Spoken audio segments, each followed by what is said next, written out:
Hai semuanya, perkenalkan nama saya Claudini Cunita Bakara dengan NIM 284205018. Saya dari Universitas Lancang Kuning, Fakultas Pendidikan dan Vokasi, dari jurusan Pendidikan Biologi. Pada kesempatan kali ini, saya akan menjelaskan tentang hewan yang termasuk terancam punah atau hewan yang termasuk dalam daftar merah menurut IUCN. Dengan mata kuliah Biologi Konservasi dengan dosen pengampu Bapak Marta Dinata, SSI MSI. Saya akan menjelaskan tentang hewan yang terancam punah, yaitu terenggiling Sunda atau dalam bahasa Latinnya Manis javanica.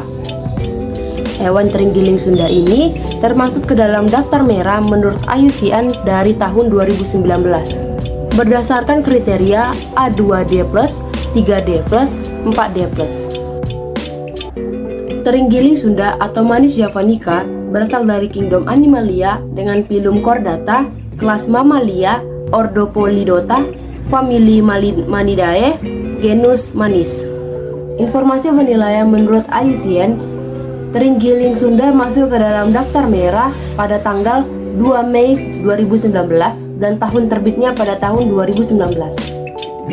Pada tahun 1996, terenggiling termasuk ke dalam daftar critically endangered atau juga disebut juga terancam kritis. Pada tahun 2008, terenggiling termasuk ke dalam kriteria endangered atau IN atau yang sering disebut juga dengan spesies genting. Pada tahun 2014, terenggiling termasuk ke dalam lower risk or near threatened atau termasuk dalam resiko rendah atau hampir terancam punah. Informasi penilaian dari IUCN, penyebab kelangkaan terenggiling yang pertama yaitu karena adanya perdagangan komersial, individu hidup maupun mati, eksploitasi berlebihan dari pemburuan, termasuk ke dalam kriteria A2D, terjadi tingkat pemanenan yang sangat tinggi, adanya perubahan tata kelola dan penegak hukum untuk mencegah eksploitasi berlebihan spesies tidak terjadi dalam waktu 3 generasi, adanya tingkat kematian yang tinggi, seringkali mati karena terpapar suhu yang lebih dingin.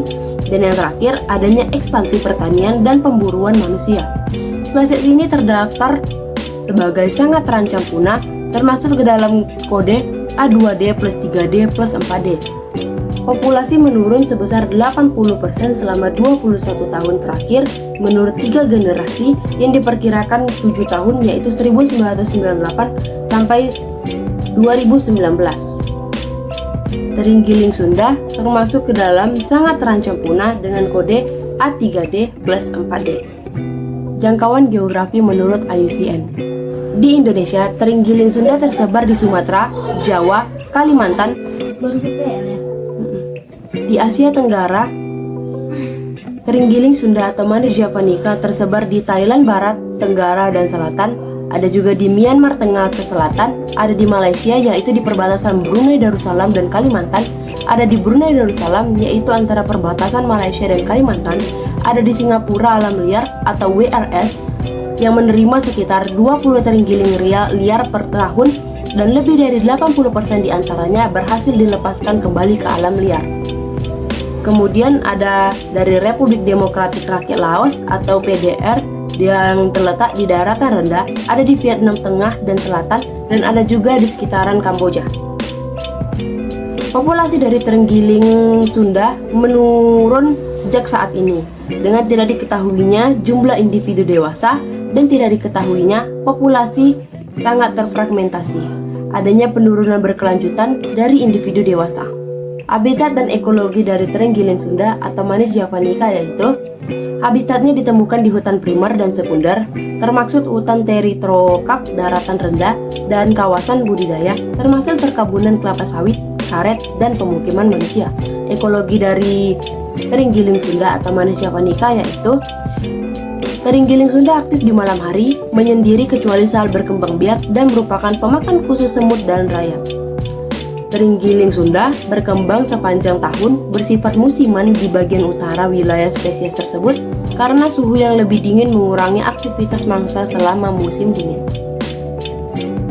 Adanya ancaman dari terenggiling Sunda yaitu adanya eksploitasi berlebihan dari pemburuan, baik yang ditargetkan maupun yang tidak. untuk penggunaan lokal maupun internasional. Di daerah Kamboja, ancaman terhadap terenggiling Sunda ada dari pemburuan adalah meningkat karena kenaikan harga. Di Cina dan di Vietnam, daging terenggiling dikonsumsi dan sisiknya digunakan sebagai bahan obat tradisional seperti kanker. Dan di ancaman sekundernya seperti penebangan, pertambangan, dan bendungan, pembangkit listrik tenaga air, dan pembangunan jalan. Adanya penggunaan dan perdagangan pada terenggiling. Sekitaran lokal, nasional, internasional, terenggiling tidak dijadikan sebagai kerajinan tangan, perhiasan, dan lain-lainnya. Terenggiling biasanya dikonsumsi pada daerah lokal, nasional, internasional, dan juga dijadikan obat-obatan untuk ilmu kedokteran secara lokal, nasional, dan internasional. Tindakan konservasi. Adanya rencana aksi pemulihan, tidak ada skema pemantauan sistematis, dan adanya pengelolaan spesies di tempat, yaitu dengan tidak adanya rencana pengelolaan panen. Tidak diketahui kapan terenggiling Sunda ini akan diperkenalkan kepada masyarakat. Adanya tindakan pada konservasi ex situ, yaitu tindakan perlindungan tanah atau air yang di tempat. Lokasi konservasi di sebagian wilayah teridentifikasi. Tidak ada rencana pengelolaan wilayah berbasis kawasan. Terjadi setidaknya satu kawasan lindung. Pendidikan. Adanya program pendidikan dan kesadaran baru-baru ini maksud dalam perundang-undangan internasional, dan adanya kontrol manajemen atau perdagangan internasional.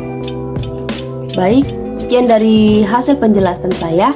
Menerawat lingkungan hari ini untuk kehidupan yang lebih baik. Menyelamatkan alam dimulai dari satu langkah kecil dari dalam diri kita. Sekian dan terima kasih.